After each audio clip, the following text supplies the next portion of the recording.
They say the most dangerous betrayals come from those closest to you. At 68, retired ER nurse Layla Washington thought she was enjoying a quiet retirement. But when her own son and daughter-in-law try to manipulate her into a nursing home to secretly steal her beloved house, they make a fatal mistake. They forgot that Layla spent 35 years diagnosing sickness, and she knows exactly how to cut out a parasite. Grab a cup of tea, sit back, and listen to a true masterclass in outsmarting greed. 42 years. That is how long the roots of the old magnolia tree in my front yard have been digging into the dark, rich Georgia soil. And 42 years is exactly how long I have lived in this 2-story, red brick house in the heart of Atlanta. If you live in a place long enough, it stops being just a structure of wood and mortar. It becomes a living, breathing archive of your existence. I know the exact stare that groans when the humidity is high. I know how the morning light filters through the stained glass transom window my late husband, Thomas, installed back in the summer of '89, casting a mosaic of ruby and sapphire across the hardwood floor. My name is Layla Washington. I am 68 years old, a widow for the past 5 years, and for 35 of those years, I walked the relentless, brightly lit corridors of Grady Memorial Hospital as an emergency room head nurse. People often ask me what nursing taught me about medicine, but the truth is, the hospital taught me far more about human nature than it ever did about anatomy. When you spend decades watching people at the absolute edges of their lives, in moments of sudden grief, blinding pain, or desperate hope, you learn to read the things they try to hide. You learn to triage not just physical wounds, but intentions. A forced smile, a tremor in the voice, the subtle shifting of eyes when a lie is forming on the tongue. I spent my life diagnosing sickness in the body. I didn't realize until much later that I would need those same skills to diagnose a sickness taking root in my own family. My Thomas was a good man. He worked for the city planning department, a quiet man who built things to last. Together, we paid off the mortgage on this house a decade before he passed away from a sudden stroke. He left me sitting in his favorite leather armchair, surrounded by silence, but fully secure. The house was mine, free and clear.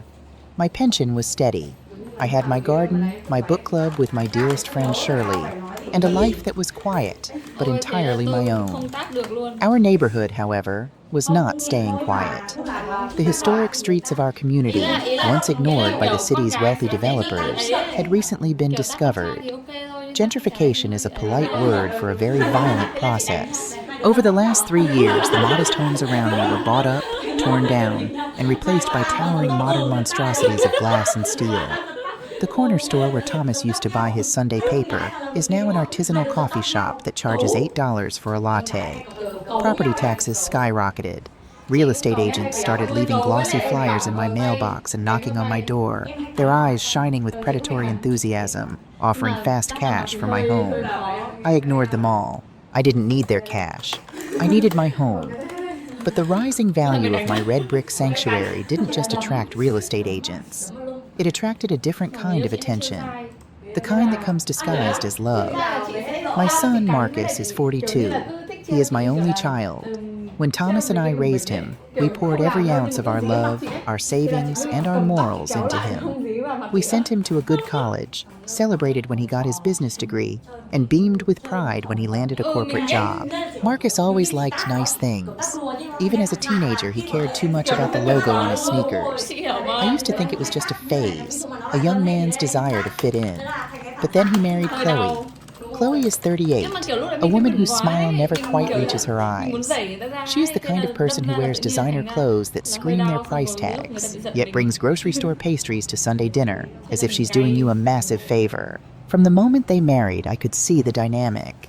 Chloe had an appetite for a lifestyle Marcus couldn't comfortably afford, and Marcus had a desperate, consuming need to keep her happy at all costs. For the first 4 years after Thomas died, I saw Marcus and Chloe exactly on holidays, my birthday, and perhaps one random Sunday every 3 months. They were always too busy. I understood. Young people have their own lives to build. But then the season changed. It began late last fall. Suddenly the visits became weekly. Every Sunday afternoon, without fail, Marcus's sleek silver Audi would pull into my driveway. At first, a mother's heart simply rejoices. I thought, perhaps he misses his father. Perhaps he's finally realizing the value of family. I baked his favorite peach cobbler.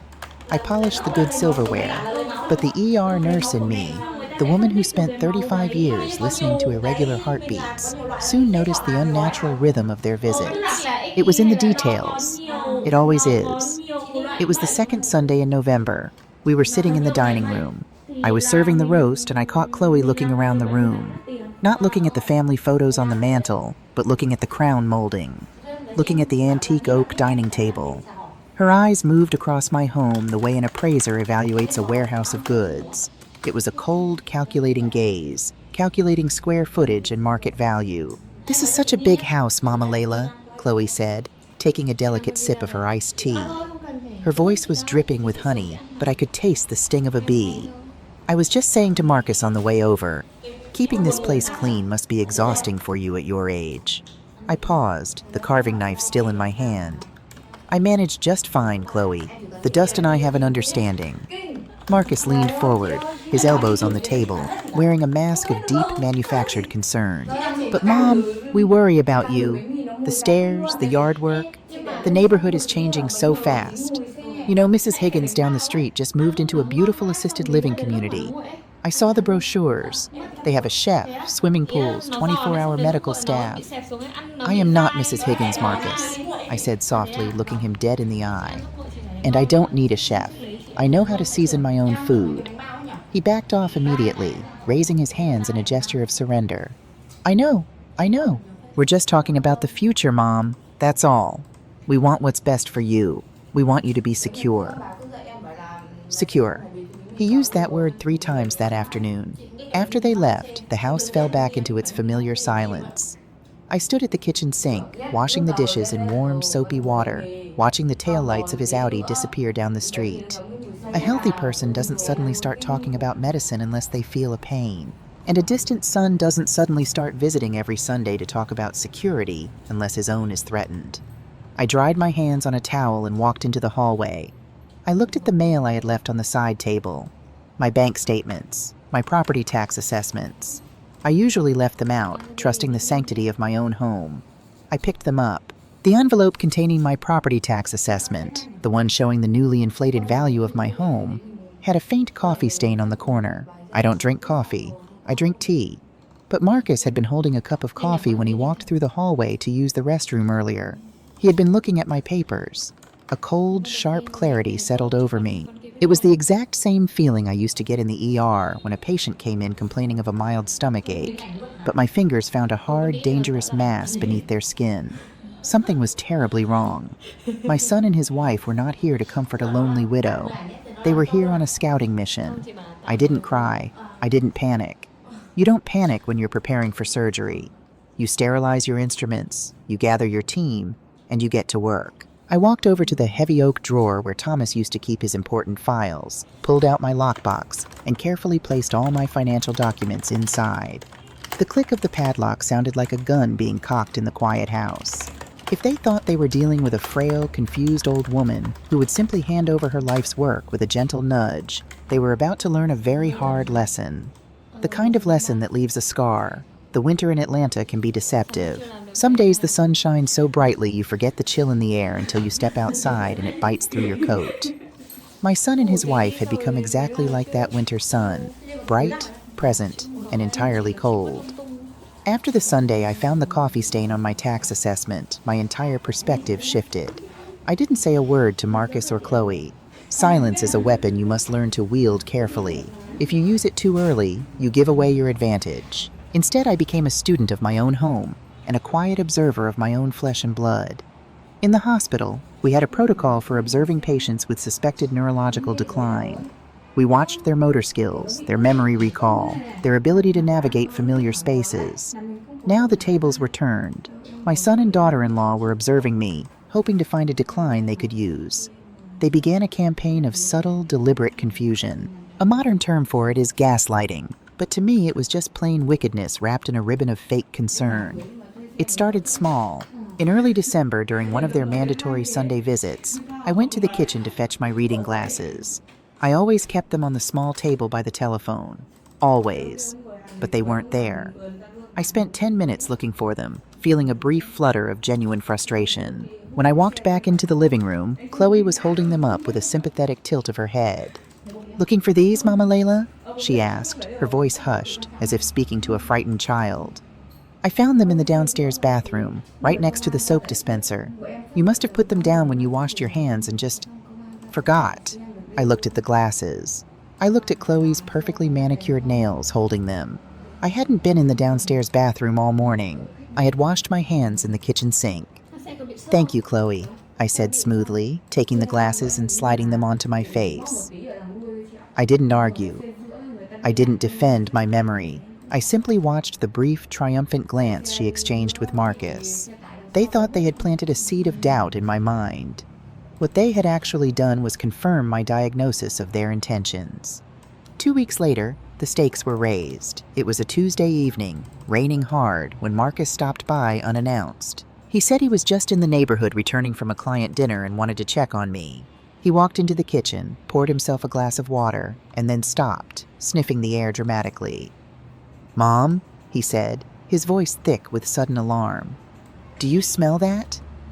"Smell what, Marcus?" I was sitting at the kitchen island, peeling apples for a pie. He rushed over to the stove. "The gas! Mom, one of the burners is turned on, but the flame isn't lit. The whole kitchen smells like gas." He quickly reached out and twisted the knob to the off position with a heavy sigh of relief. He turned to me, his face pale, his eyes wide. "Mom, you could have blown the house up, or suffocated in your sleep. When did you use the stove last?" I set my paring knife down very slowly. I had boiled water for tea at 4 o'clock. It was now past 8. When I turn off a stove, I check it. I double-check it. 35 years of making sure oxygen tanks were sealed and defibrillators were charged leaves you with habits that do not simply fade away because you turned 68. I knew with absolute certainty that the stove had been completely off when he walked into that kitchen. He had turned the knob himself when his back was to me. I don't know, Marcus," I whispered, letting my shoulders slump just a fraction. I allowed a look of vulnerability to cross my face, the exact look of a senior citizen realizing her mind might be slipping. "I could have sworn I turned it off after my tea." Marcus rushed to my side, placing a heavy hand on my shoulder. "It's okay, Mom. It's okay. These things happen. But it's dangerous. You being here all alone in this big house. What if I hadn't stopped by tonight? I can't sleep knowing you might leave the stove on or the front door unlocked." Right on cue. The setup and the pitch. The following Sunday, they didn't come just for dinner. They came for an intervention. We were sitting in the living room. The fireplace was lit, crackling softly. Thomas had built that fireplace. Every brick in it meant something to me. Chloe reached into her oversized designer tote bag and pulled out a glossy, thick folder. She placed it on the coffee table between us, pushing it gently toward me. "Mama Layla," Chloe began, her tone dripping with practiced empathy. "Marcus and I have been talking and worrying. We love you so much, and we want you to have the best quality of life possible. We don't want you stressing over house maintenance or safety issues." Marcus leaned forward, taking my hand in his. His palms were sweating. "Mom, we visited a place last week. It's called Oak Creek Estate. It's not a nursing home, Mom. It's a luxury senior living community. They have beautiful apartments, a community garden, social events every night. And the best part? On-site medical staff, just in case.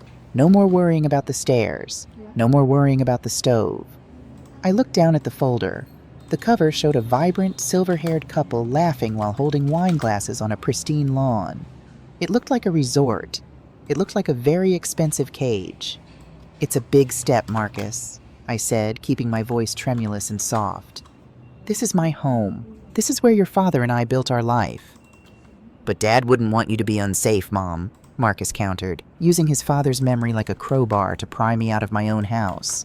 And honestly, a house this size, holding onto an asset like this in your name, with the property taxes going up, it's a liability. We spoke to a financial advisor. They said transferring the property or selling it now makes the most sense for your long-term care. There it was, the word asset, the word selling.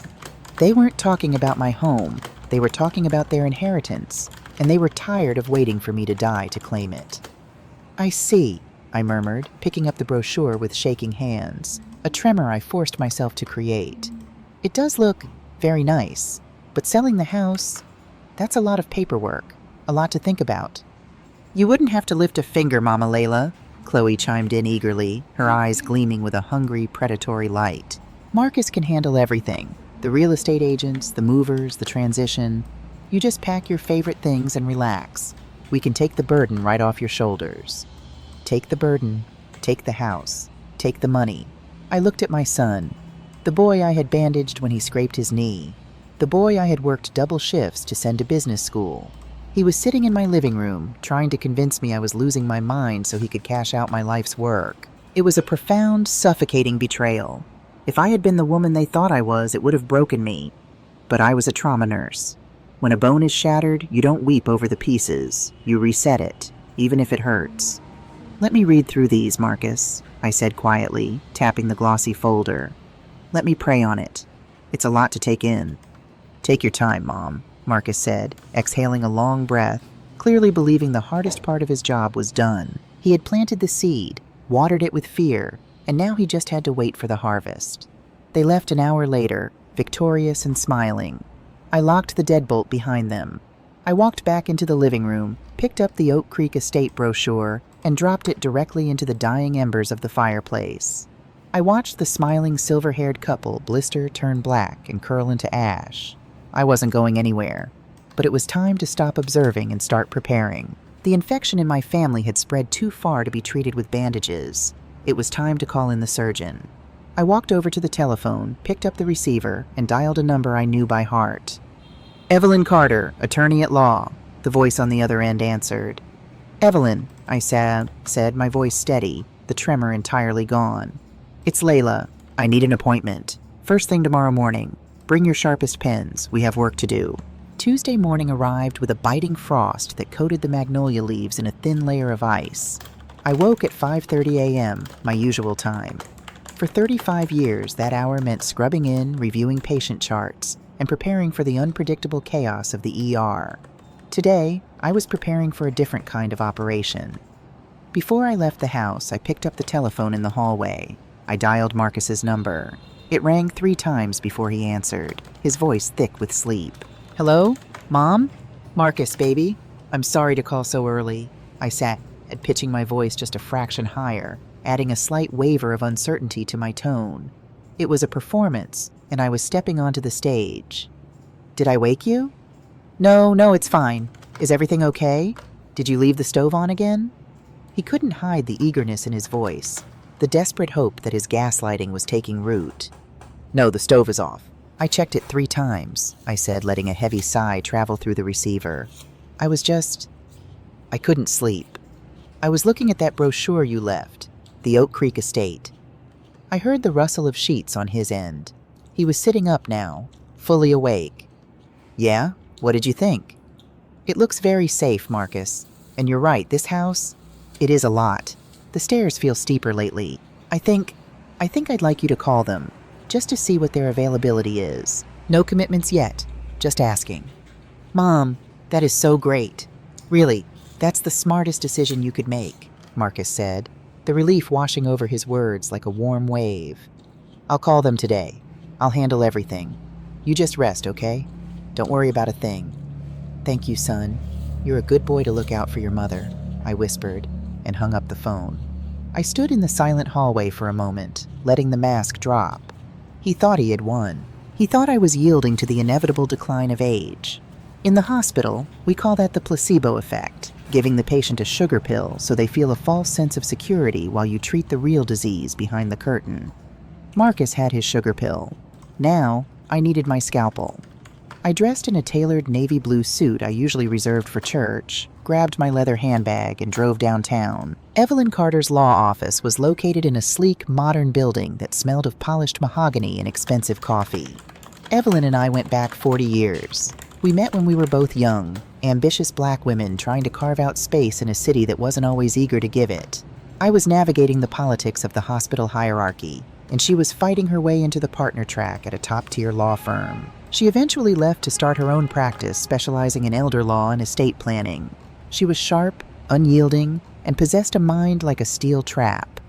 When I walked into her office, Evelyn stood up from behind her massive oak desk. She was 60, with silver hair cut into a sharp bob, wearing a crimson blazer that matched her lipstick.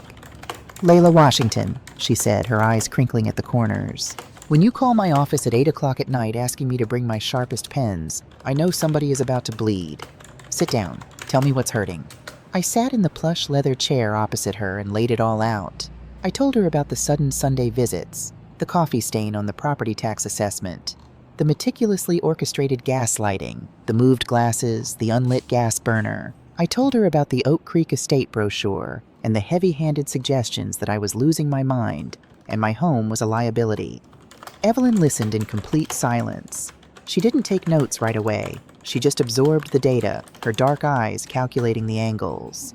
When I finished, she leaned back, steepled her fingers, and let out a long, slow breath. "They are trying to establish a narrative of cognitive decline," Evelyn said, her voice dropping into its professional, clinical register. "It's a textbook maneuver, Layla. Step 1, create confusion. Step 2, document the incidents.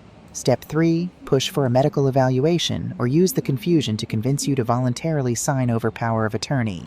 Once Marcus has that, he can sell the house out from under you, move you into that facility, and liquidate your assets to manage your care." "I know," I said, my hands folded neatly in my lap.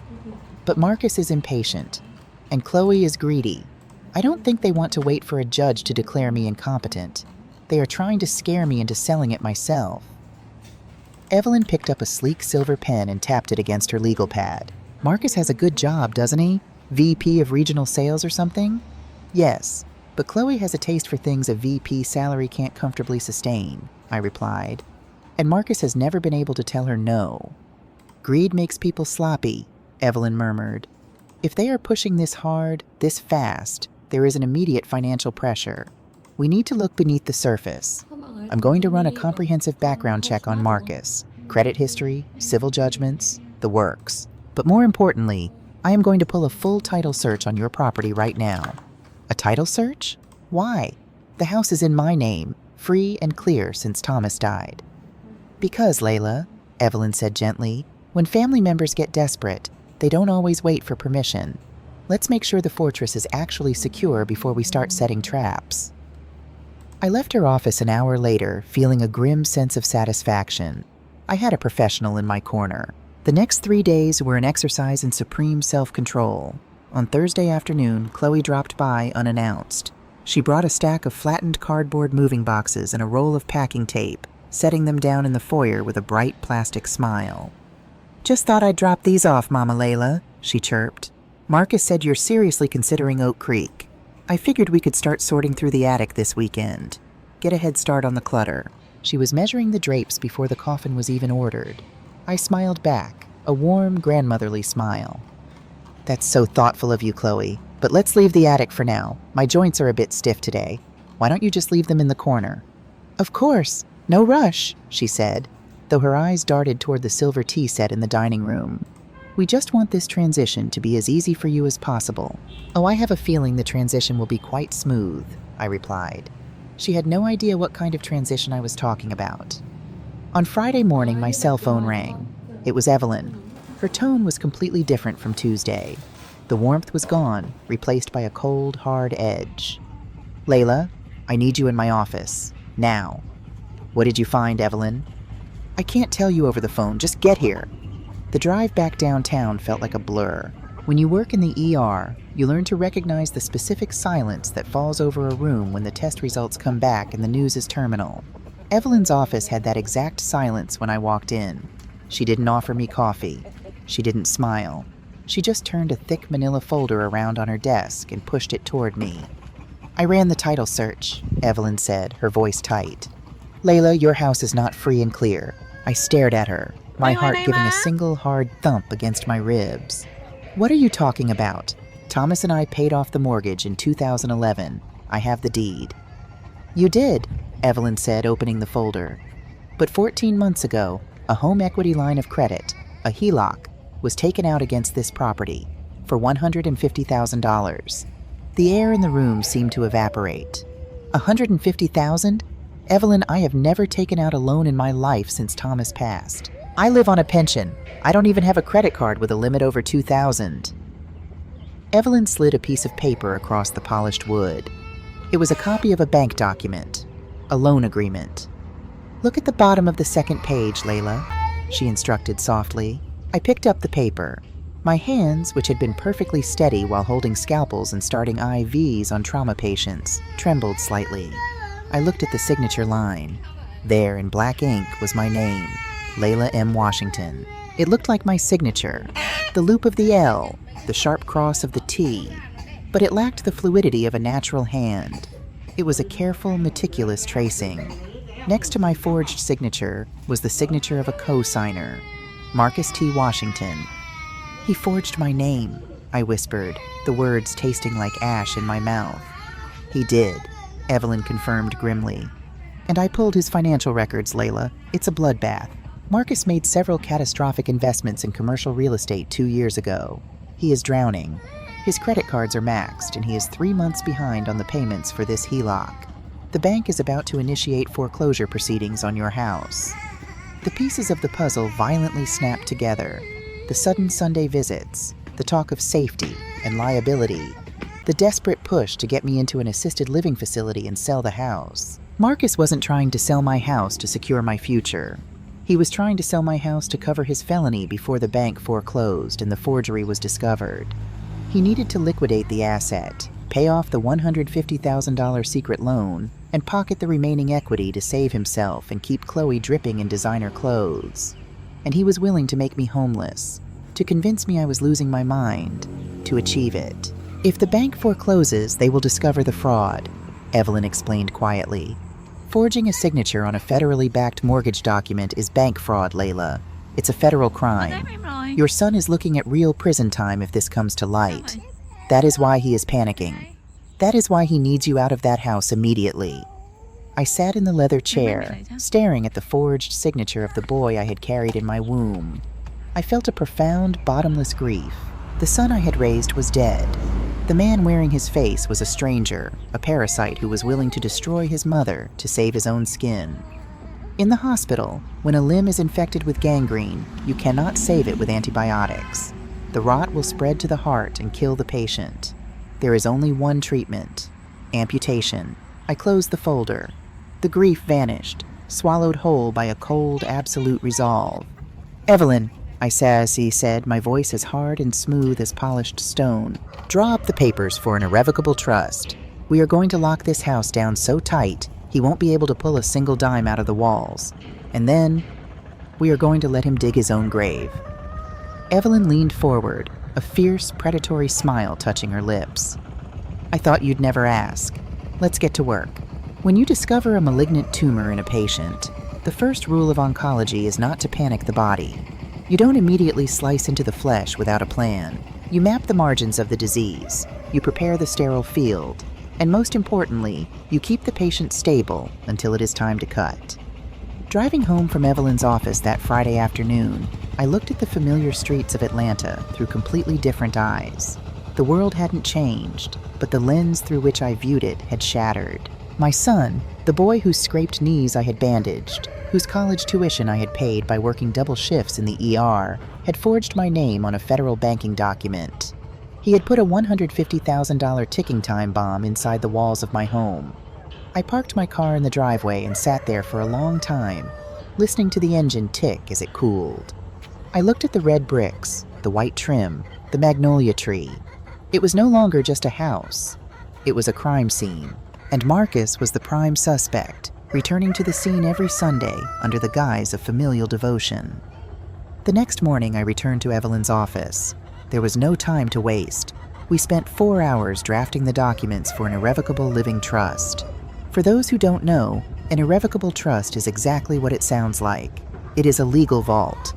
Once you place an asset inside it, you cannot easily take it out, and more importantly, no one else can touch it. Not creditors, not the government, and certainly not a desperate son with a forged signature. By transferring the deed of my house into the Layla M. Washington Trust, I ceased to be the legal owner of the property. The trust owned it, and I, as the sole trustee, controlled it. "Once this is filed with the county on Monday morning," Evelyn had said, her pen hovering over the thick stack of paper, "Marcus's forged HELOC becomes a massive glaring liability for him, not for your home. The bank cannot foreclose on a property owned by a trust for a loan fraudulently taken out by an individual.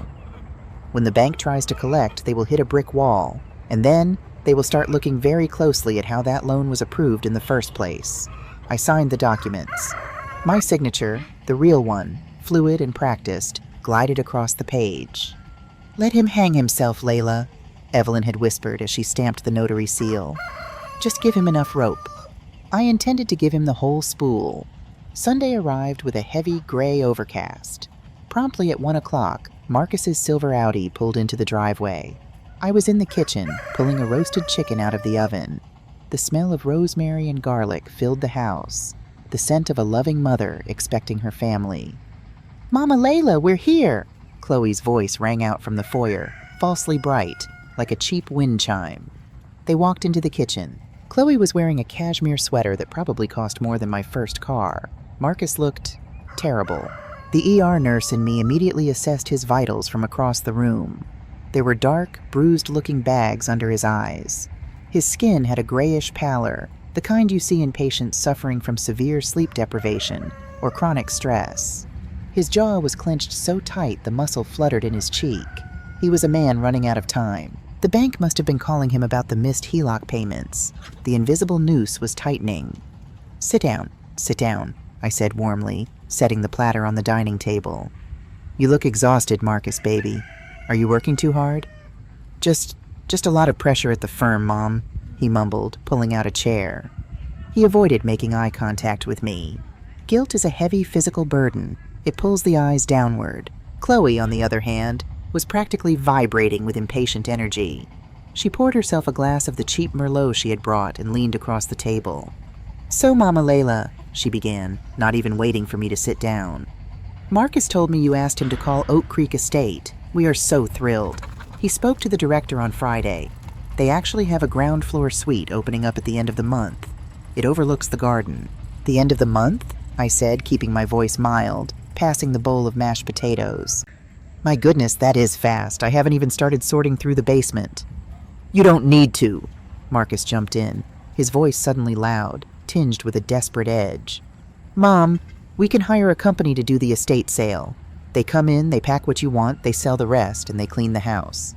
We could have this place listed on the market in 2 weeks. Fast cash. Clean break. Fast cash." He needed that equity to pay off his felony before the bank sent a foreclosure notice to my mailbox. I took a slow, deliberate bite of my chicken. I chewed it. I swallowed.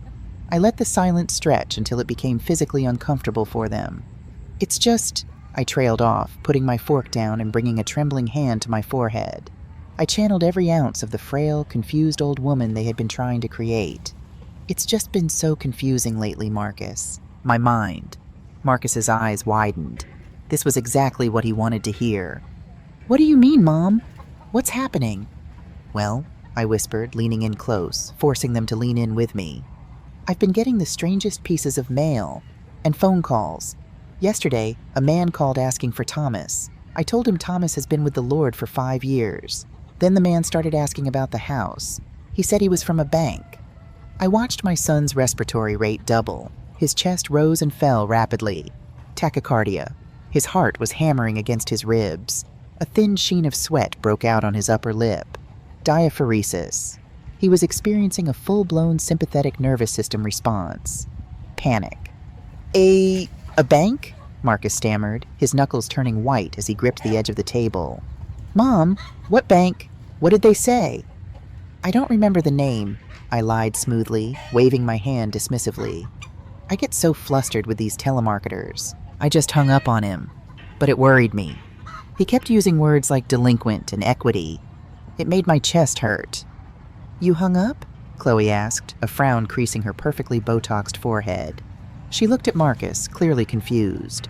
She didn't know about the HELOC. She just wanted the sale money. The asymmetry of their knowledge was glaringly obvious to me now. Marcus was carrying the criminal liability alone. "Yes, I hung up," I said, patting Marcus's rigid hand. "And then I went looking for my house deed, to make sure everything was in order. But Marcus, I couldn't find it."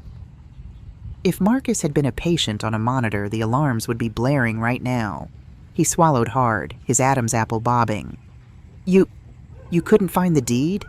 No. I looked in your father's old lockbox, but I must have misplaced the key. Or maybe I moved the papers and forgot.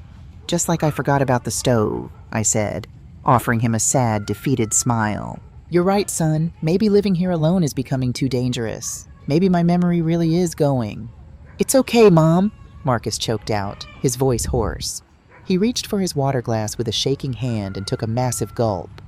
You don't need to look for any papers. I'll handle all the legal stuff. You don't need to worry about the deed. Just focus on Oak Creek. Okay, baby, I said softly. I'll leave it all in your hands. I had just handed him a loaded gun, and he was so blinded by his own panic that he didn't realize the barrel was pointed squarely at his own chest. He thought he had successfully manipulated me. He thought the finish line was in sight. Dinner concluded in a tense, rushed atmosphere. Marcus couldn't eat.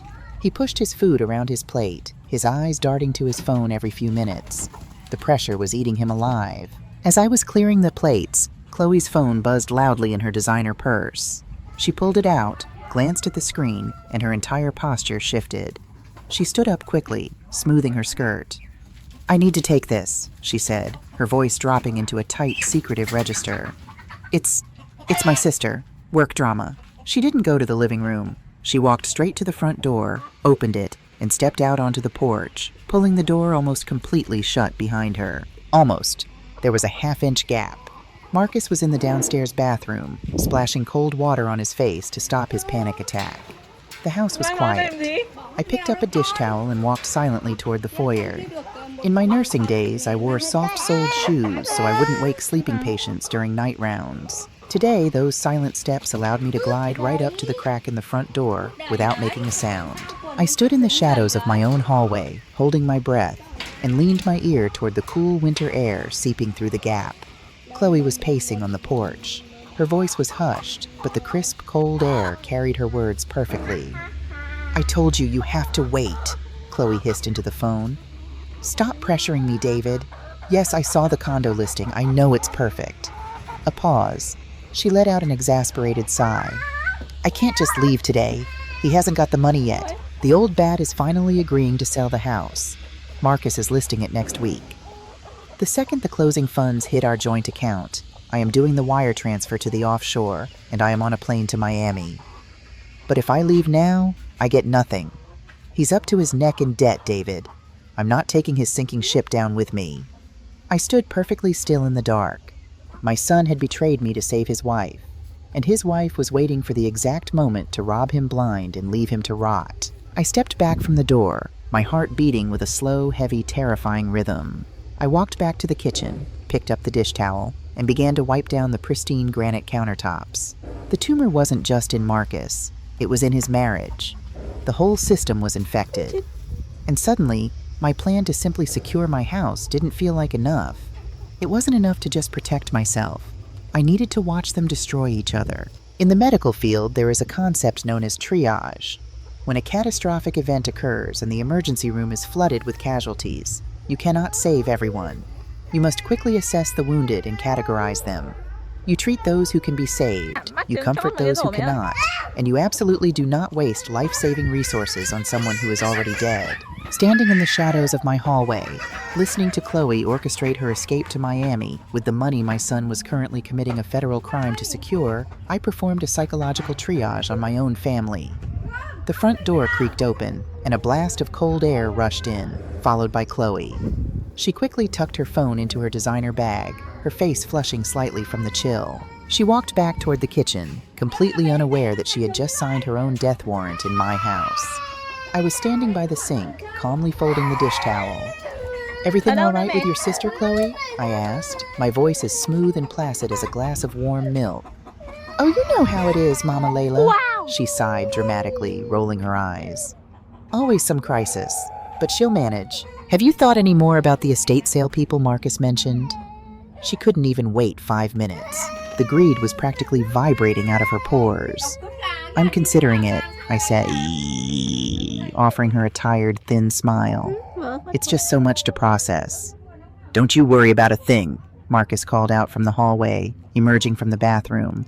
He had splashed cold water on his face, but his skin still held that terrifying grayish pallor of a man suffocating under invisible debt. We're going to take care of you, Mom. I promise. I promise. The words hung in the air, heavy and rotting.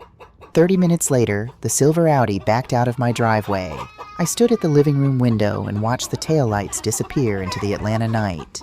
The house was finally empty, and the silence was deafening. I walked over to Thomas's leather armchair and sat down. For the first time since this nightmare began, I let the tears fall. I didn't sob. I didn't wail. They were the silent, hot tears of a mother mourning the death of the boy she had raised. Marcus was not the mastermind of this cruelty. He was a weak, pathetic man who had caught a fatal case of infatuation. He had compromised his soul, his morals, and his own mother to satisfy a parasite that was currently preparing to detach and leave him an empty, hollowed-out shell. I felt a profound, agonizing wave of pity for him. I wanted to call him. I wanted to shake him and tell him that his wife was packing her bags. I wanted to save him. But then I remembered the signature on the HELOC document. Layla M. Washington, forged by his own hand. Pity is a luxury you cannot afford when you are bleeding out. Marcus had made his choice. He had thrown me to the wolves to buy himself more time in a sinking ship. If I warned him about Chloe now, he would still need the $150,000 to pay the bank. He would still need my house. The only difference was that he would be desperate and alone, making him even more dangerous. I wiped my face with the back of my hand. The tears stopped. The triage was complete. My son was a casualty I could not save without destroying myself.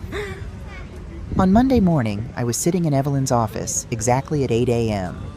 The irrevocable trust was filed at the county clerk's office 20 minutes ago, Evelyn said, sliding a thick stamped document across her desk. Layla M. Washington is no longer the legal owner of 412 Magnolia Drive. The Layla M. Washington Living Trust is. As of this exact moment, Marcus's forged HELOC is legally detached from your property's actual title. The fortress is sealed. I let out a breath I felt I had been holding for 3 weeks. The house was safe, but the war wasn't over. There's something else, Evelyn, I said, leaning forward. I told her about the cracked door. I told her about the phone call to David. I told her about the wire transfer, the condo in Miami, and Chloe's plan to abandon Marcus the moment the closing funds cleared. Evelyn, a woman who had seen every ugly facet of family law over her 40-year career, actually let out a low, impressed whistle. A double cross, she murmured, a sharp, predatory smile spreading across her lips. Your daughter-in-law is a piece of work, Layla. She's setting Marcus up to take the fall for the bank fraud while she walks away with the equity from the house sale. He doesn't know, I said. He thinks they are in this together. Which means, Evelyn tapped her silver pen rhythmically against the desk. Marcus is going to push for a quick sale. He is frantic. And since you've been playing the confused, forgetful old woman, he's going to realize that having you sign complex real estate closing documents might raise red flags with a closing attorney. If you seem incompetent at the closing table, the sale falls through. So what will he do? He will try to bypass you entirely, Evelyn stated, her eyes locking onto mine. He needs a power of attorney. If he has a medical document stating you are no longer cognitively capable of managing your affairs, he can legally sign the deed over to the buyers himself. He gets the money, you get shipped to Oak Creek Estate, and he avoids the fraud charges. A cold chill ran down my spine. He's going to try and have me declared incompetent. Yes, Evelyn said firmly, which is why we are going to preemptively strike. I have already made a call. I have an appointment for you tomorrow morning at 9 a.m. with Dr. Aris Thorne. He is the most respected geriatric psychiatrist in the state of Georgia. His evaluations are bulletproof in a court of law. You are going to go in there, take his cognitive assessments, and walk out with a certified medical document proving that your mind is as sharp as a scalpel. And then, I asked, and then we wait for Marcus to bring his own doctor to your house. Because desperate people don't use real specialists. They use hired guns. We are going to let him set the trap, and then we are going to slam it shut on his fingers. Tuesday morning, I sat in a brightly lit clinic answering questions about backward spelling, recalling sequences of numbers, and interpreting abstract proverbs. Dr. Thorne, a kind-eyed man with silver hair, smiled as he handed me my results. I scored in the 99th percentile for my age group.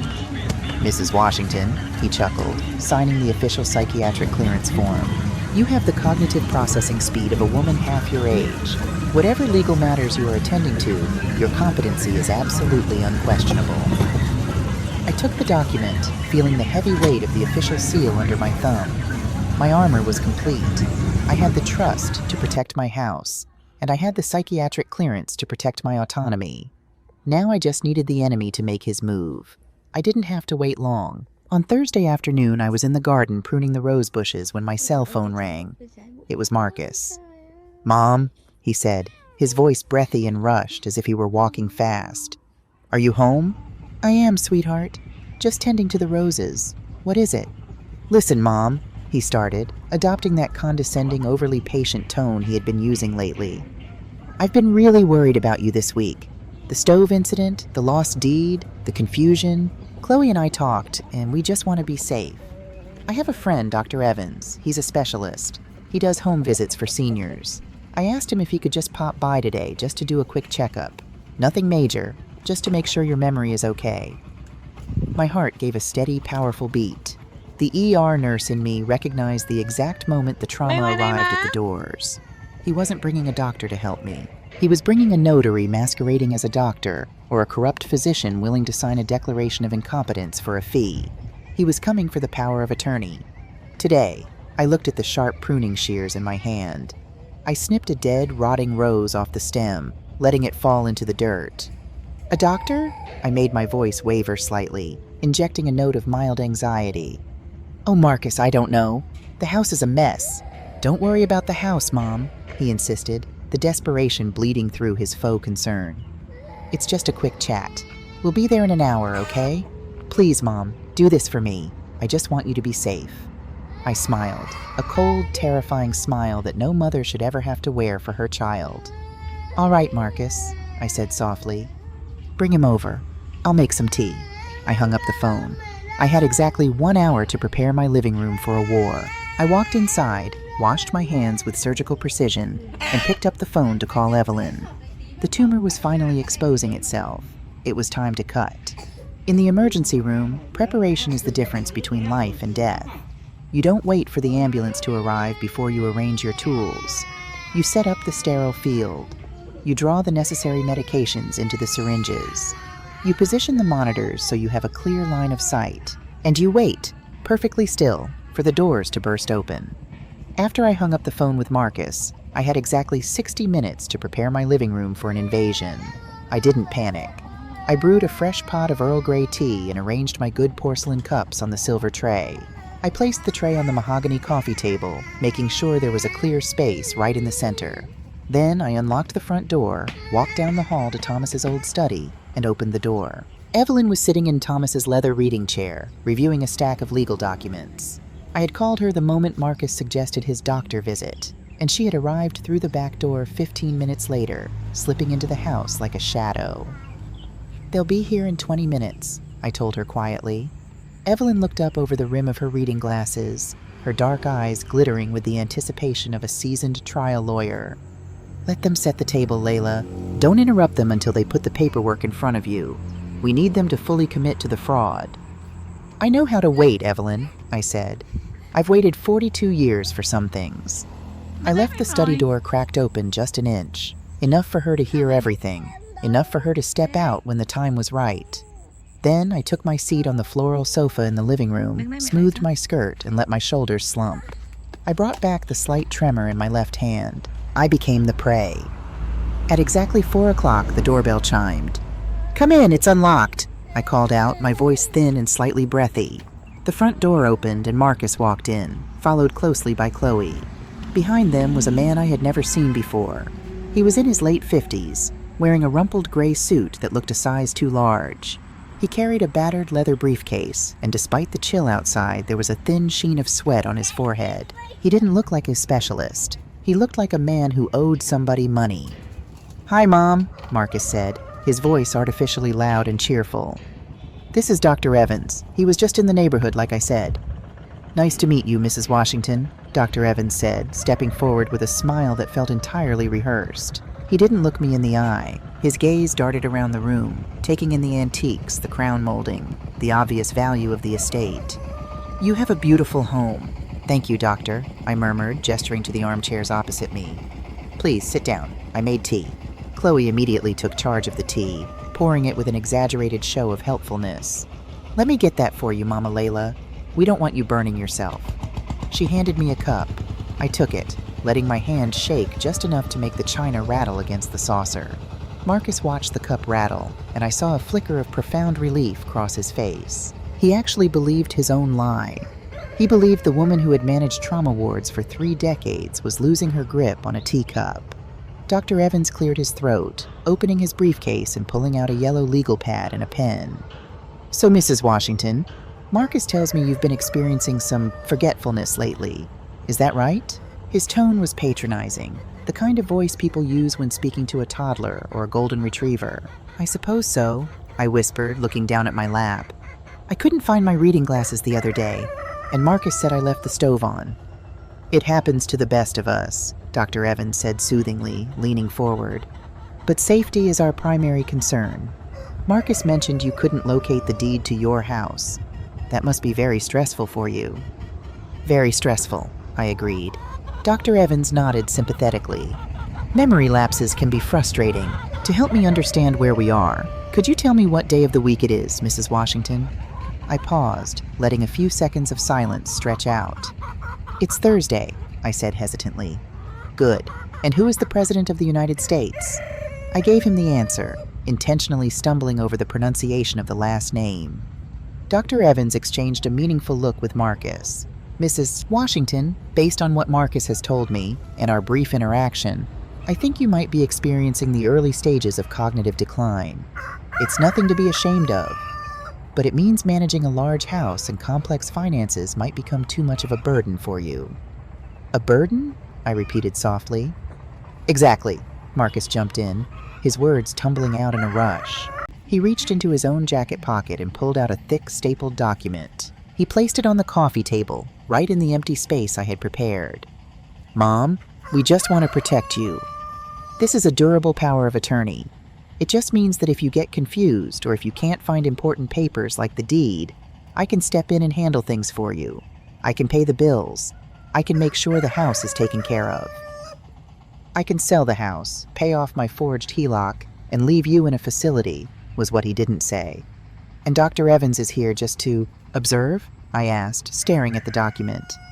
I'm here to sign as a medical witness, Mrs. Washington, Dr. Evans said smoothly, clicking his pen. To attest that you are signing this voluntarily, to help your son help you. It was a beautiful, terrible trap. They had brought a corrupt doctor to rubber stamp my incompetence, using my voluntary signature on a power of attorney to hand Marcus the keys to my kingdom. I looked at Marcus. His eyes were wide, pleading, desperate. I looked at Chloe, who was practically holding her breath, her eyes fixed on the document like a starving dog looking at a bone. The triage was over. It was time to cut. I set my teacup down on the saucer. The rattling stopped instantly. The porcelain made a sharp, decisive clink against the silver tray. I straightened my spine. I pushed my shoulders back. The frail, trembling widow vanished, and the head ER nurse took her seat. Dr. Evans, I said. My voice was no longer breathy or thin. It was a clear, resonant baritone that filled the room, carrying 35 years of unquestionable authority. Before I sign anything, I have a few questions about your diagnostic methodology. Dr. Evans blinked, startled by the sudden change in my tone.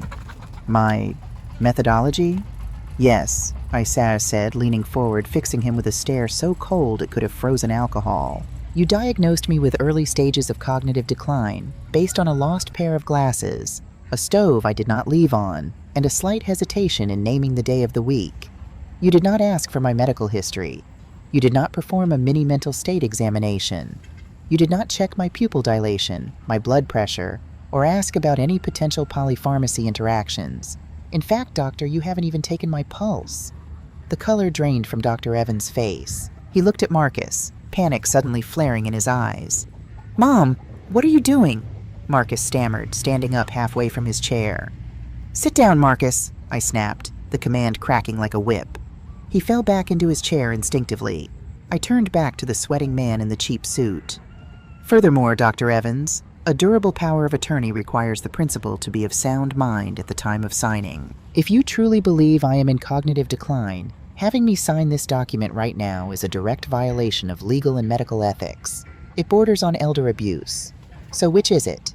Am I incompetent, meaning this document is invalid? Or am I competent, meaning your presence here is a farce? Mrs. Washington, I assure you, Dr. Evans stuttered, his hands shaking as he fumbled with his pen. Don't assure me. Give me your state medical board license number, I demanded, holding out my hand. Right now, because I spent 3 decades at Grady Memorial, and I know exactly who to call to verify a physician's credentials in this county. Dr. Evans snapped his briefcase shut so fast the metal clasp pinched his finger. He cursed under his breath. He wasn't a doctor. Or if he was one who had lost his license a long time ago. I think there has been a misunderstanding, Evans mumbled, backing away from the coffee table. Marcus, you didn't tell me your mother was what? A new voice cut through the room, sharp and precise as a scalpel. Everyone whipped their heads toward the hallway. Evelyn Carter stepped out of the study, wearing a tailored charcoal suit, holding a sleek black leather folder. She walked into the living room with the terrifying calm of an apex predator. Chloe gasped, her hand flying to her mouth. Marcus turned the color of ash. Who are you? Dr. Evans demanded, his voice cracking. I am Evelyn Carter, Mrs. Washington's legal counsel, Evelyn said, stopping next to my chair. She dropped her black folder onto the coffee table, right on top of Marcus's fraudulent power of attorney. And I am very interested in this misunderstanding, Dr. Evans, because what I see is an attempt to fraudulently procure a power of attorney using a coerced medical evaluation. Evelyn opened her folder and pulled out a crisp, watermarked document bearing a gold seal. Then Evelyn announced, her voice ringing off the walls, is a comprehensive psychiatric evaluation conducted 48 hours ago by Dr. Eris Thorne, the chief of geriatric psychiatry at Emory Healthcare. It certifies, unequivocally, that Layla Washington is in the 99th percentile for cognitive function. She is entirely competent, which means, Dr. Evans, if you put your signature on that power of attorney claiming otherwise, I will have you arrested for conspiracy to commit fraud before you reach the end of the driveway. Dr. Evans didn't say another word. He didn't look at Marcus. He turned on his heel, practically ran to the front door, yanked it open, and fled. We heard his car tires squeal on the asphalt outside. The living room fell into a suffocating, terrifying silence. Marcus was staring at the psychiatric evaluation on the table. His chest was heaving. The trap had not just failed, it had blown up in his face. His one chance to legally steal the house without me knowing was gone. Mom, Marcus whispered, a desperate, broken sound. Mom, please, you don't understand. I stood up. I looked down at the boy I had loved more than my own life. I looked at the woman sitting next to him, who was already calculating her exit strategy now that the money was out of reach. I understand perfectly, Marcus, I said, my voice eerily calm. I understand that you came into my house. You drank my tea. And you brought a criminal into my living room to declare your own mother insane so you could take what belongs to me. It wasn't like that, Marcus cried, tears finally spilling over his dark bags. I was trying to help you. The house is too much, the taxes. Stop lying, I roared, the anger finally breaking through my composed exterior. The sound of my voice made Chloe flinch violently. Do not insult my intelligence by pretending this was an act of love. This was a transaction, and your transaction is denied. I picked up the power of attorney document, ripped it cleanly in half, and let the pieces fall onto the coffee table. Get out of my house, I said, pointing to the door. Both of you, and do not come back unless you are invited. Marcus opened his mouth to speak, but Evelyn stepped forward, crossing her arms. You heard her, Marcus. The consultation is over. Leave. Chloe stood up immediately, grabbing her designer bag. She didn't look back. She walked out the door with the swiftness of a rat leaving a sinking ship.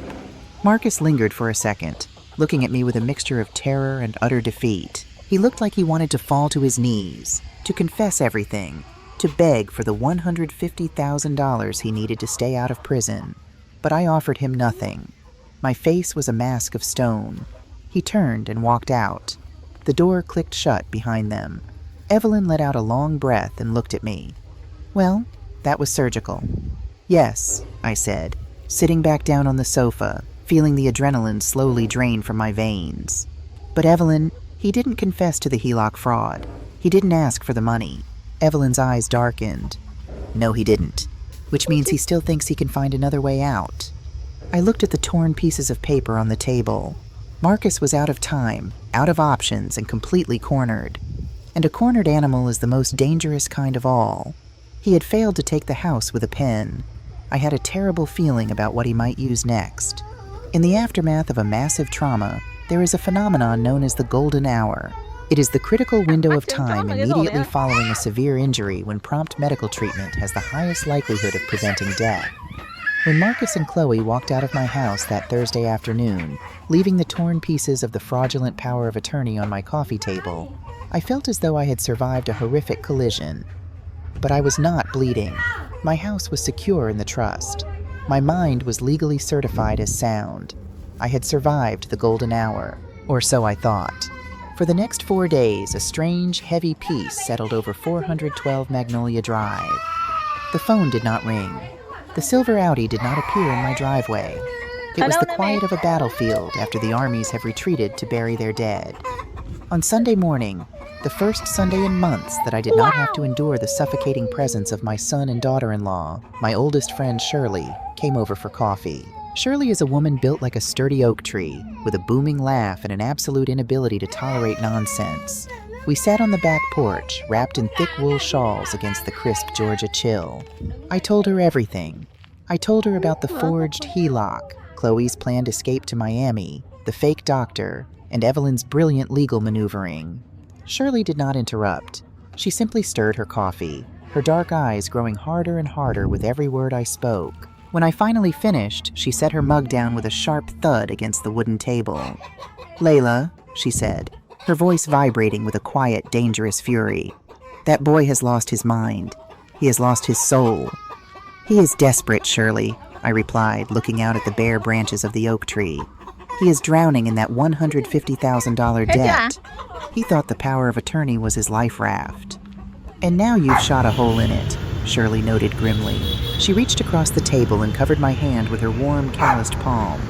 "Are you all right, my friend? Truly? A mother's heart is not designed to go to war against her own child." "It's not," I admitted, feeling the familiar dull ache in my chest. "But a mother's love is supposed to be unconditional, Shirley, not suicidal.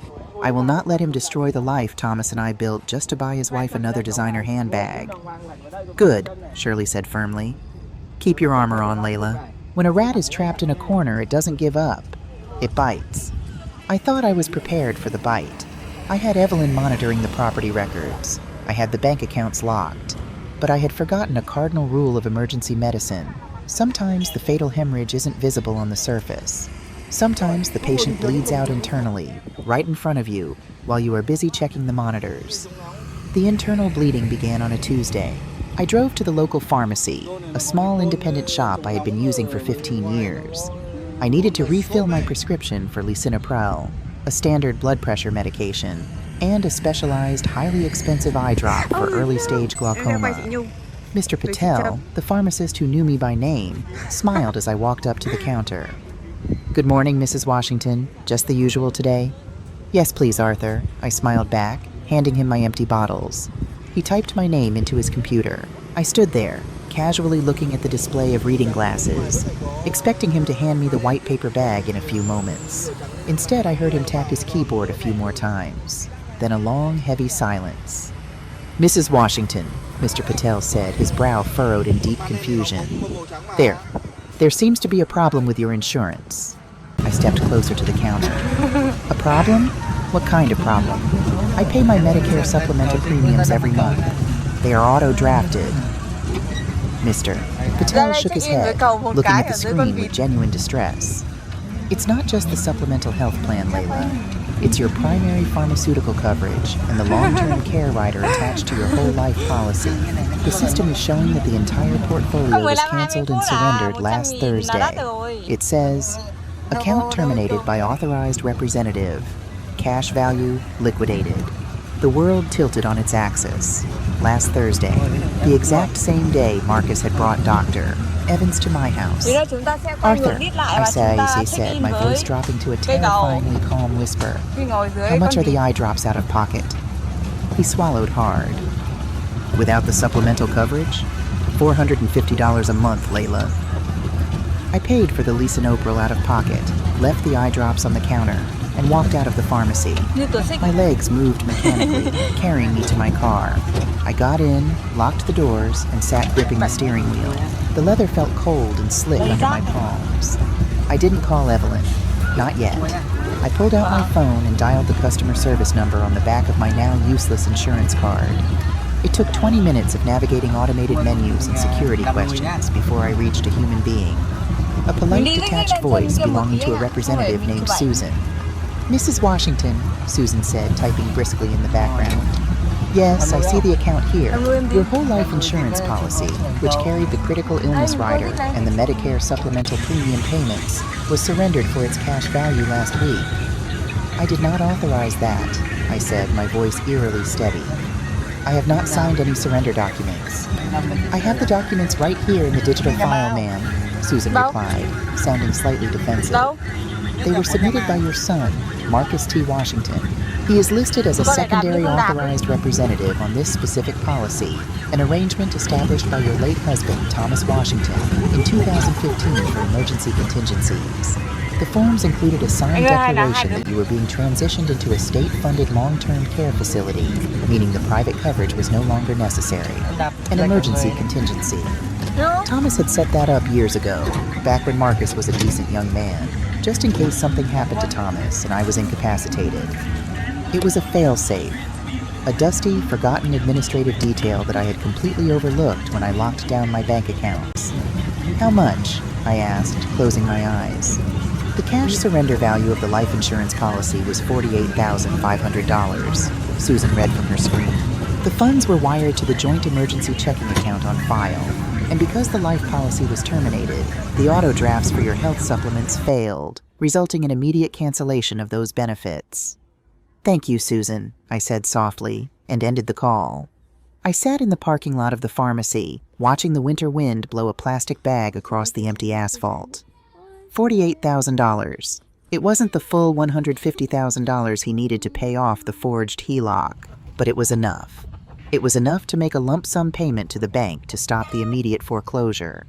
It was enough to buy him a few more weeks, maybe a month, to figure out how to force the sale of my house. But it wasn't the money that stopped my breath. It was the absolute, staggering depravity of the act. By surrendering that specific policy, Marcus hadn't just stolen cash. He had stripped me of my health insurance. He had canceled the coverage that paid for my glaucoma medication, the coverage that would pay for a hospital bed if I had a stroke tomorrow, the safety net that Thomas had worked his entire life to weave for me. If I fell down the stairs tomorrow and broke my hip, the medical bills would bankrupt me within a month. Marcus knew this. He was an educated man. He knew exactly what he was doing.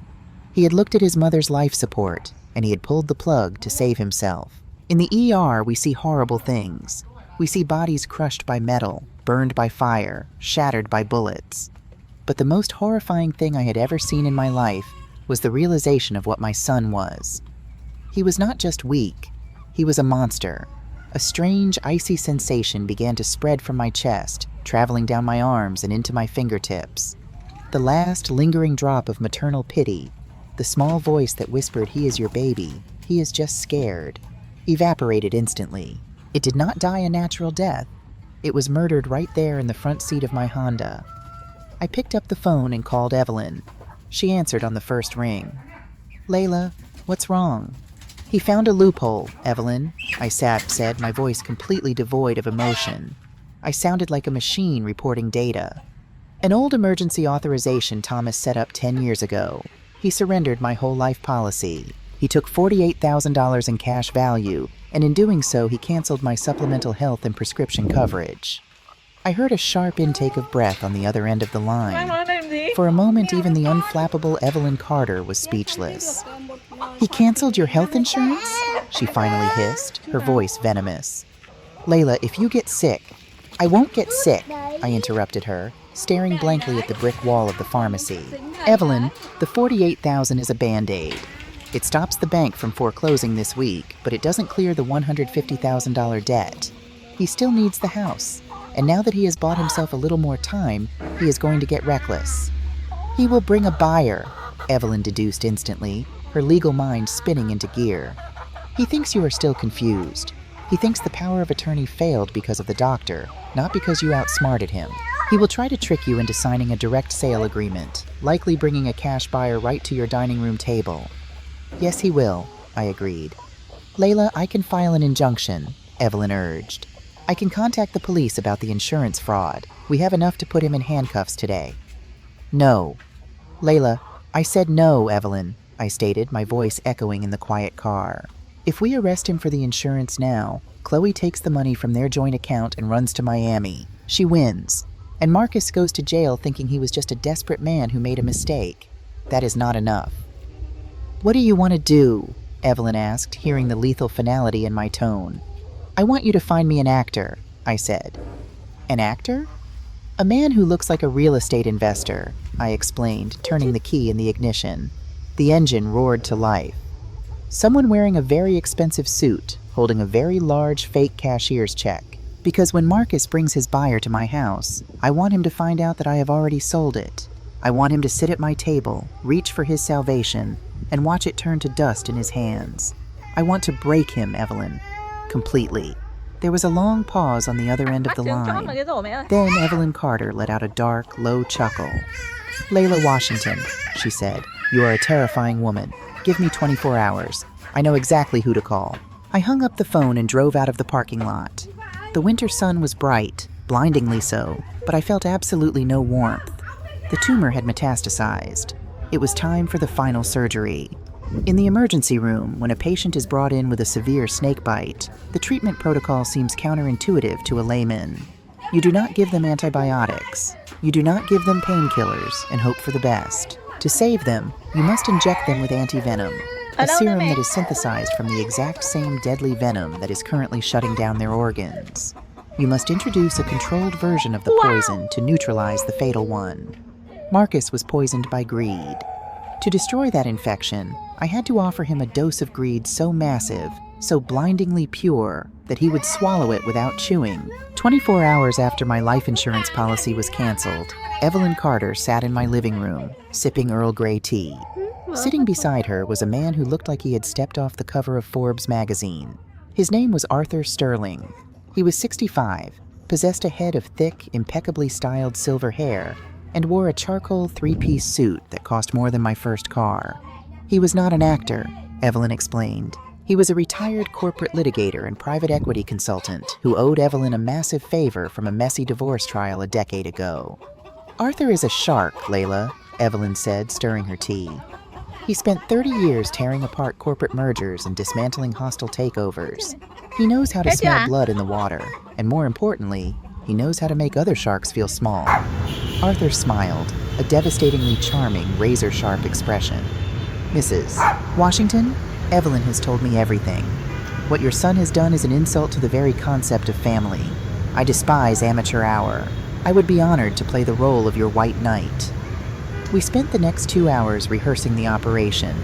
The medical term is a simulated code, running through a fake cardiac arrest to make sure the team knows exactly what to do when the real heart stops beating. We memorized the numbers, the legal jargon, and the exact psychological triggers we needed to pull. The very next morning, the real heart monitor began to beep. My phone rang. It was Marcus. "Mom," he began, his voice tight, vibrating with an artificial, frantic energy. The $48,000 he had stolen from my life insurance had clearly only bought him a temporary reprieve. He was desperate to close the final deal. "How are you feeling today?" "I'm feeling very clear today, Marcus," I replied, my voice steady, betraying none of the absolute zero temperature in my veins. "That's great, Mom. Listen, I know things got a little weird with Dr. Evans last week. I was just overly worried, but Chloe and I were talking, and you were right. You shouldn't have to deal with all this house maintenance. I actually have a colleague from work, a guy named Vance. He invests in historical properties. I told him about the house, and he said he'd love to just stop by and take a look. No pressure. He pays cash, Mom. Fast and easy. Fast and easy. The mantra of a drowning man looking for a life raft. A cash buyer? I asked, feigning mild surprise. Yes, and the best part is, he buys as is. You don't have to fix the roof. You don't have to clean out the basement. He just writes a check, and you can transition smoothly to Oak Creek Estate. He's in the area today. Can we drop by around 2 o'clock? I looked at the grandfather clock in the hallway. It was 10 in the morning. I had 4 hours to set the sterile field. 2 o'clock would be lovely, Marcus, I said. I'll put the kettle on. At exactly 1:45 p.m., Arthur Sterling arrived in a sleek black Mercedes S-Class. He walked up my driveway carrying a leather briefcase, looking like the manifestation of generational wealth. I let him in. We took our positions in the formal dining room, and we waited. At 2:05 p.m., the doorbell rang. I didn't get up to answer it. I had unlocked it earlier. Come in, I called out cheerfully. Footsteps echoed in the foyer. Marcus walked into the dining room, followed by Chloe. Trailing behind them was Vance. Vance was exactly the kind of bottom-feeding real estate scavenger I expected. He wore a cheap blazer, too much cologne, and had the hungry, restless eyes of a man who makes his living exploiting the desperate. He was carrying a clipboard and a digital laser measure. Marcus stopped dead in his tracks. The dining room table was covered in glossy architectural renderings, thick legal binders, and an open leather briefcase. Sitting at the head of the table, looking entirely at home, was Arthur Sterling. I was sitting next to him, a delicate china teacup in my hand, smiling radiantly. Mom? Marcus stammered, his eyes darting from me to Arthur, then to the paperwork. Who is this? Arthur Sterling stood up slowly, buttoning his suit jacket with a casual elegance that instantly made Vance look like a teenager in a borrowed coat. He extended a hand toward my son. You must be Marcus, Arthur said, his voice a deep, resonant baritone that commanded the room. Arthur Sterling, Sterling and Croft Equity Partners. Your mother has told me so much about you. Marcus shook the hand mechanically, entirely off balance. Equity Partners? Mom, what is going on? Chloe pushed her way past Vance, her eyes locking onto the leather binders. Her predatory instincts flared instantly. She smelled money, and she smelled a threat to her Miami escape plan. Mama Layla, who is this gentleman? Oh, Marcus, Chloe, you are going to be so relieved. I clapped my hands together, playing the role of the delighted, slightly naive elderly woman who had just solved all her problems. You were so right about the house being a burden. I was so worried after that doctor visit. But then I ran into Mr. Sterling through my book club. His firm specializes in preserving historic Atlanta homes, and he has made me the most wonderful offer. Marcus's face went completely bloodless. An offer? Mom, wait, you can't just... I brought Vance here to make you an offer. A cash offer. Vance stepped forward, trying to assert some authority. That's right, Mrs. Washington. I'm prepared to offer you a very fair market value, cash in hand, 30-day closing. Arthur Sterling let out a soft, patronizing chuckle. It was a sound that completely dismantled Vance's ego in a fraction of a second. A 30-day closing? Cash in hand? Arthur repeated, looking at Vance with mild amusement. Mr. Vance, is it? I represent a private equity trust with $2 billion in assets under management. We don't do 30-day closings. We do wire transfers within 24 hours of signature, and I assure you, my offer to Layla is not fair market value. It is substantially above it, given the architectural significance of the property. Chloe gasped softly. Marcus gripped the back of a dining chair so hard his knuckles turned white. He was watching his salvation slip through his fingers into the hands of a corporate titan. Mom, you can't sign anything, Marcus panicked, his voice rising in pitch. You don't know this man. You need me to review the documents. You could be getting scammed. Scammed? Arthur's smile vanished, replaced by a gaze as hard as diamonds. He picked up a document from the table and handed it to Marcus. Mr. Washington, I suggest you read the summary sheet before you make defamatory accusations. I am offering your mother a life estate buyout. Marcus snatched the paper. Chloe immediately leaned over his shoulder, her eyes hungrily scanning the numbers. A life estate buyout, Arthur explained smoothly, pacing slowly around the table like a shark circling a life raft. Sterling and Croft purchases the deed to the property today for $650,000. However, the contract stipulates that your mother retains the absolute legal right to live in this house, rent-free, for the rest of her natural life. We handle all property taxes, all maintenance, all structural repairs. She gets a massive lump sum of cash to enjoy her retirement, and she never has to leave her home. I watched Marcus's eyes widen as he read the number. $650,000. The venom was injected. If he sold the house to Vance, he would have to force me out, deal with the estate sale, and maybe walk away with $400,000 after Vance's lowball tactics and closing costs. But Arthur was offering a massive windfall and the perfect cover story. I wouldn't even have to pack a box. I saw the exact moment Marcus's desperation morphed into blinding, absolute greed. He didn't care about my safety. He didn't care that I was apparently making massive financial decisions with a stranger. All he saw was enough money to pay off the forged $150,000 HELOC, cover his stolen life insurance tracks, and still leave $500,000 for him and Chloe. $650, Chloe whispered, her eyes practically glazing over. I knew exactly what she was thinking. That was enough for a penthouse in Miami, not just a condo. Vance cleared his throat awkwardly. Well, I can't compete with a life estate corporate buyout. I'm just a private flipper. I'll just see myself out. He turned and practically jogged out the front door, eager to escape the humiliating presence of Arthur Sterling. "Mom," Marcus breathed, his entire demeanor changing. The panic was gone, replaced by a sickening, sycophantic eagerness. "Mom, this is incredible, but you still need to be careful. You need representation.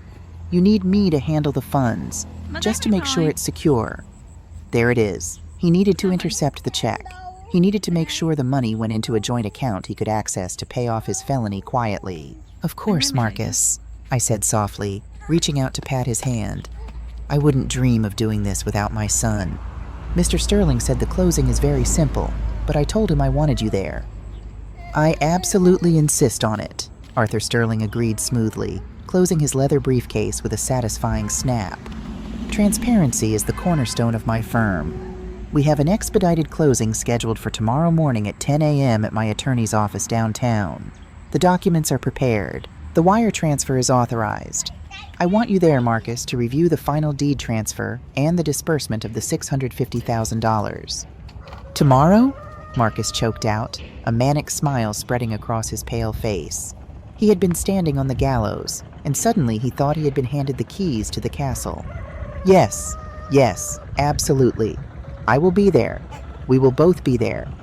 He glanced at Chloe, who was nodding vigorously. "Excellent," Arthur said, handing Marcus a heavy embossed business card. "The address is on the back. Do not be late, Mr. Washington. We operate on a very strict schedule." Arthur turned to me, took my hand, and kissed my knuckles with old-world charm. "A pleasure, Layla. I will see you tomorrow." After Arthur left, Marcus and Chloe stayed for another 20 minutes, overflowing with fake joy and relief. They hugged me.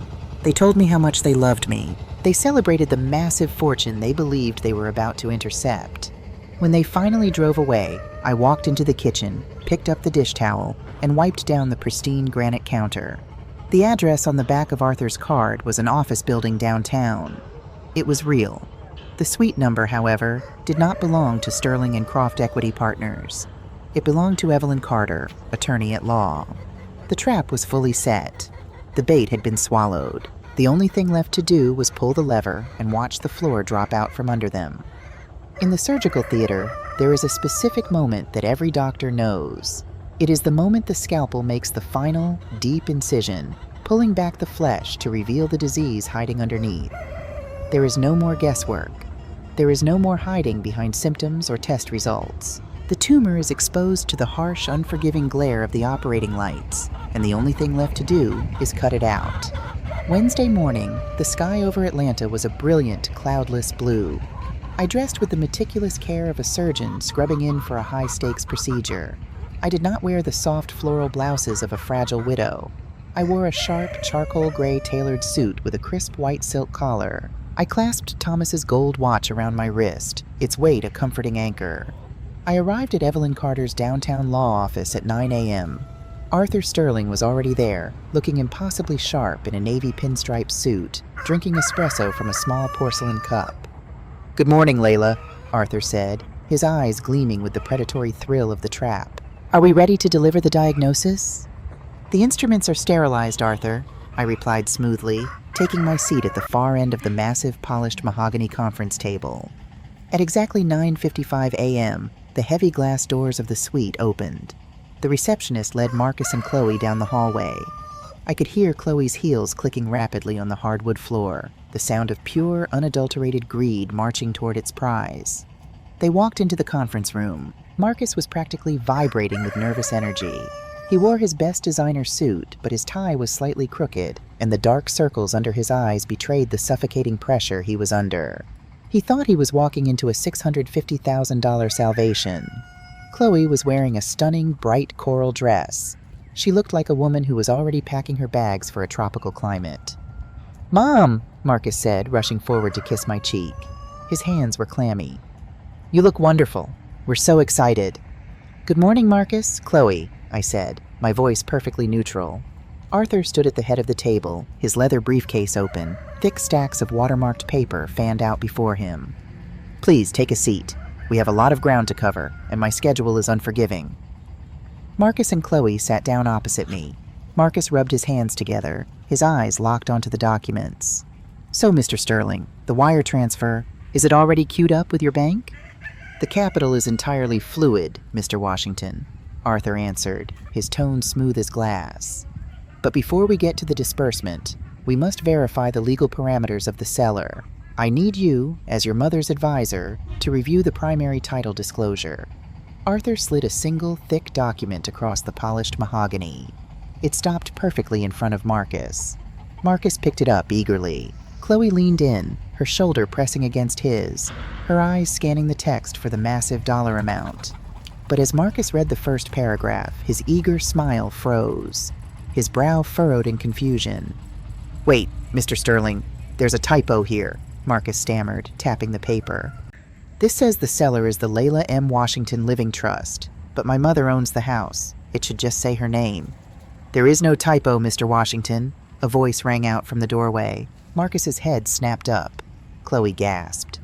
Evelyn Carter stepped into the conference room. She was wearing a blood-red blazer, her expression as hard and unyielding as granite. She carried a sleek black folder under her arm. Marcus recognized her instantly. It was the lawyer who had destroyed his fake doctor in my living room. The color drained from his face so fast he looked like a corpse. "You," Marcus choked out, standing up halfway. "What are you doing here? Mom, why is she here?" "Sit down, Marcus," Evelyn commanded, walking to the table and taking the seat directly next to me. "I am here because this is my law office.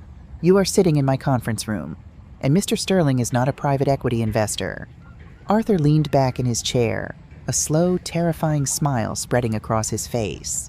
He reached up, casually loosened his expensive silk tie, and let the persona drop completely. "Arthur Sterling, retired corporate litigator," he introduced himself, his voice losing the smooth salesman pitch and replacing it with the sharp bark of a courtroom veteran. "Evelyn called me in to play a role, and you, Marcus, performed exactly as expected. Right on cue." The silence in the room was absolute. It was the sound of a heart monitor flatlining. Marcus stared at Arthur, then at Evelyn, and finally his eyes locked onto mine. His jaw trembled. "Mom, I don't understand. The $650,000. "There is no $650,000, Marcus," I said, my voice echoing in the quiet room. "There is no life estate buyout. And even if there were, you could not sell the house. Because as you read on that paper, I do not own it. I transferred the deed into an irrevocable trust weeks ago." "But why?" Marcus whispered, his breathing becoming shallow and rapid. Panic, raw, primal, and absolute, was seizing his chest. The walls were closing in. The phantom money had vanished, and with it, his only way out of the felony. "Mom, you can't do that. The house, the bank." He slipped. The panic broke his filter. Evelyn's eyes flashed with lethal intent. She opened her black folder. "Ah, the bank. I'm so glad you brought that up, Marcus." She pulled out a piece of paper and slid it across the table. It stopped right on top of the fake trust document. "This is a copy of a home equity line of credit agreement from 14 months ago," Evelyn stated, her voice slicing through the air like a blade. "For $150,000, secured against the property at 412 Magnolia Drive.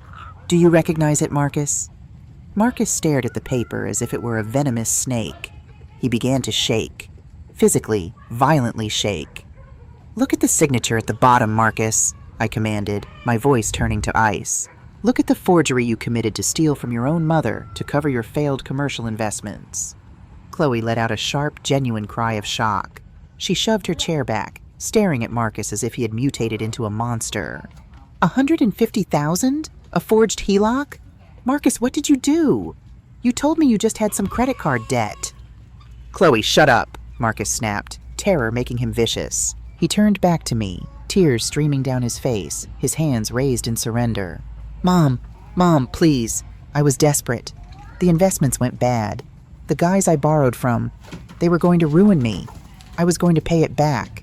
I just needed the equity from the house to clear the debt before they foreclosed. I was trying to save our family." "You didn't try to save our family," I replied, the absolute calm in my voice devastating him more than shouting ever could. "You tried to save yourself. You gaslit me. You tried to convince me I was losing my mind. You brought a fake doctor into my home to declare me incompetent. And when that failed, I paused, letting the silence stretch, letting the weight of his sins press down on his chest. When that failed, Marcus," I continued softly, "you surrendered my life insurance policy. You stole $48,000 in cash value, and you canceled the supplemental health coverage your father left me. You left me exposed to medical bankruptcy, just to buy yourself 3 more weeks of time." Evelyn placed the canceled insurance documents on the table. The paper trail was complete. The dissection was total. Marcus buried his face in his hands, a guttural, pathetic sob tearing from his throat. He was broken. The VP of regional sales, the man who wore designer suits and drove an Audi, was reduced to a weeping, shivering mess on the mahogany table. "I'm sorry," he sobbed. "I'm so sorry. I'm going to prison. Oh my God, I'm going to federal prison." Chloe stood up. Her face was pale, but her eyes were completely dry. The parasite was detaching from the dying host. "This is insane," Chloe said, her voice shaking with rage, pointing a manicured finger at Marcus. "I had nothing to do with this. Do you hear me? Nothing. I didn't forge any signatures. I didn't cancel any insurance. This is his mess. I am his wife, but I am not going down for bank fraud." She grabbed her expensive purse, her survival instinct overriding everything else. "I am leaving. I am calling a divorce lawyer, and I am leaving." "Going to Miami, Chloe?" I asked. Chloe froze. Her hand stopped halfway to the door handle. She slowly turned her head to look at me, a profound, chilling terror creeping into her eyes. "What did you say?" she whispered. I leaned forward, resting my forearms on the table, fixing her with a gaze that stripped her down to her rotten core. "I was standing behind the front door when you took that phone call on my porch," I said, my voice cutting through the room with absolute precision. "I heard you talking to David. I heard you say that the moment the house funds hit your joint account, you were doing an offshore wire transfer and getting on a plane to Miami, leaving Marcus to sink." Marcus stopped crying. He lifted his head from his hands, his bloodshot eyes staring at his wife. The shock on his face was so profound it almost looked like physical agony. "Chloe," Marcus breathed, his voice breaking. Is that true? You were going to steal the money and leave me?" "No, she's lying. She's a crazy old woman," Chloe shrieked, her perfect facade shattering completely. She backed away toward the door like a cornered animal. "Evelyn," I said without taking my eyes off Chloe. Evelyn pulled a small digital voice recorder from her pocket and pressed play. It was the recording of the phone call, captured perfectly by the security camera I had installed on my porch years ago, the one Marcus had forgotten about. Wow! Chloe's own voice echoed in the conference room. "The second the closing funds hit our joint account, I am doing the wire transfer to the offshore, and I am on a plane to Miami. But if I leave now, I get nothing. He's up to his neck in debt, David. I'm not taking his sinking ship down with me." Evelyn pressed stop. Marcus let out a sound I had never heard before. It was the sound of a man's soul tearing in half. He had sacrificed his mother, committed federal crimes, and destroyed his life to satisfy a woman who was actively plotting to rob him and abandon him to federal prison. The betrayal was so absolute, it hollowed him out right before my eyes. Chloe didn't say another word. She looked at the recording device, looked at the dead, empty eyes of her husband, and she ran. She shoved the glass doors open and sprinted down the hallway, leaving nothing behind but the faint smell of her expensive perfume. The room was silent again, save for the ragged, uneven breathing of my son. He sat alone at the massive table. He had no money. He had no wife. He had no house. And Evelyn held the paperwork that could send him to a federal penitentiary for 10 years. The tumor was out. The infection was excised. I looked at Marcus, the boy I had loved so deeply, the man who had forced me to become his executioner. "The operation is over, Marcus," I said quietly, standing up from my chair. "You are completely out of options." In medicine, the hardest part of a severe amputation isn't the surgery itself. The surgery is just mechanics, cutting tissue, sawing bone, tying off arteries. The truly agonizing part begins weeks later in the sterile rooms of the physical therapy ward. The patient has to wake up every single day and learn how to walk in a world where a piece of them is permanently missing. It is grueling, humiliating, and painful, but it is the only way they learn to survive. The conference room in Evelyn Carter's law office felt exactly like a post-operative recovery room. Arthur Sterling had quietly packed his leather briefcase, offered me a silent, respectful nod, and slipped out the glass doors. His role was finished. It was just Evelyn, myself, and the hollowed-out shell of my son. Marcus was slumped over the polished mahogany table, his face buried in his arms, his shoulders shaking with silent, ragged sobs. He had lost everything in the span of 20 minutes. His wife had revealed herself to be a parasite ready to abandon him. The $650,000 salvation was a phantom, and the forged $150,000 HELOC document, along with the proof of his insurance fraud, sat in a neat pile right in front of Evelyn. He was staring into the abyss of a 10-year federal prison sentence. "Mom," Marcus whispered, his voice completely broken, stripped of all the arrogance and manipulation he had wielded for months. He didn't look up. "I'm sorry. I know it doesn't matter. But I am so sorry. Just call the police. Let them take me. I deserve it." It is a terrible thing to hear your only child surrender to their own destruction. A part of my heart, the soft maternal part that used to kiss his bruised knees, screamed at me to sweep the papers off the table, pull him into my arms, and tell him I would fix everything. That is what mothers do. We fix things. But I was a triage nurse. I knew that if I put a Band-Aid over a systemic infection, it would eventually kill us both. I looked at Evelyn. She didn't say a word, but her dark eyes were steady. She reached into her black folder and pulled out one final stack of papers, placing them squarely in front of Marcus. "Sit up, Marcus," I commanded. My voice wasn't angry anymore. It was the heavy, immovable voice of absolute authority. He slowly lifted his head. His eyes were bloodshot, his face stained with tears and the bitter ash of his own ruin. He looked at the new stack of papers. What is this?" he choked out. "My confession?" "No," Evelyn said coldly, uncapping a silver pen and laying it on top of the documents. "This is your rehabilitation plan." Marcus stared at her, uncomprehending. "I am not sending you to federal prison, Marcus," I said, leaning forward, resting my clasped hands on the table. "If I send you to a penitentiary, you will lose your career, your future, and you will come out in a decade as a hardened, useless man." Thomas and I did not work our entire lives to raise a convict. A flicker of desperate, blinding hope ignited in Marcus's eyes. "Mom, you're going to pay the bank? You're going to save me?" "I am going to pay the $150,000 to clear the forged HELOC," I stated, my tone slicing through his hope like a scalpel. "I will use my own savings to stop the bank from auditing the loan and discovering your felony. I will also restore the $48,000 you stole from my life insurance. I will absorb the financial hemorrhage you created." Marcus let out a massive, shuddering breath, his hands flying to his face. "Thank you. Oh my God, Mom, thank you. I'll pay you back. Every cent. I swear to God." "You are not finished listening," Evelyn interrupted, her voice cracking like a whip. "Your mother is buying your freedom from the federal government, but she is buying it on her terms, and her terms are absolute." Evelyn tapped the first page of the document. "Condition number 1. This is a divorce petition, citing irreconcilable differences in financial infidelity. You are going to sign it right now.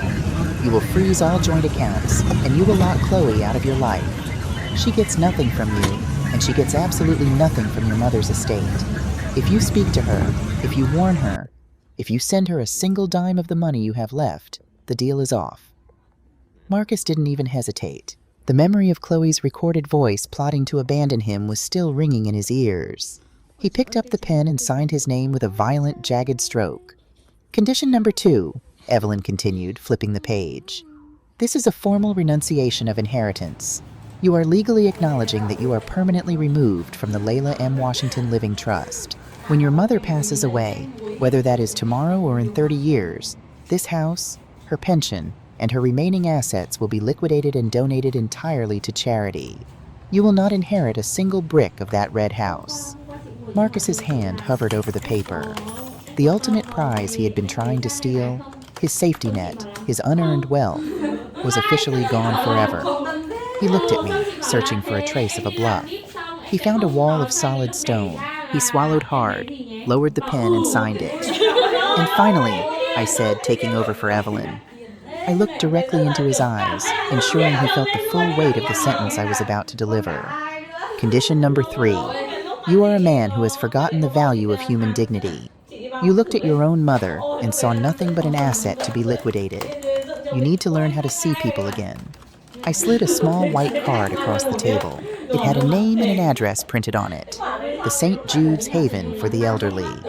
It is an underfunded, state-run hospice facility on the south side of Atlanta, I explained softly. They care for elderly patients who have no money, no families, and no assets to liquidate. People who have been forgotten.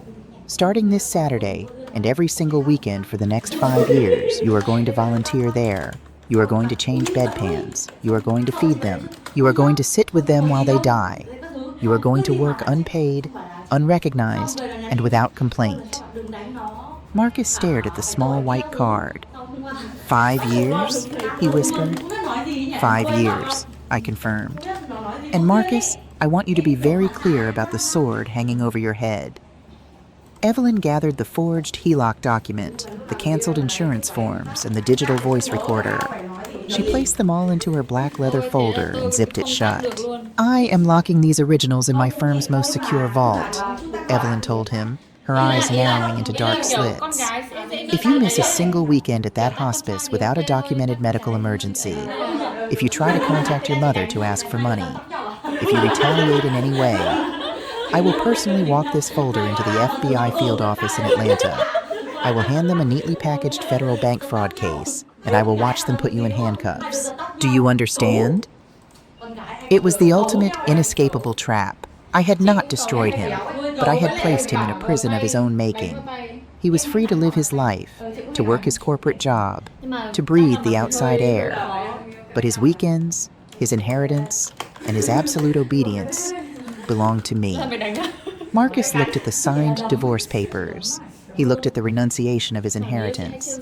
And finally, he looked at the white card for the hospice center. Slowly, the VP of regional sales, the man who cared too much about the logo on his sneakers, picked up the white card and put it in his breast pocket. I understand, Marcus said. His voice was no longer desperate. It was quiet.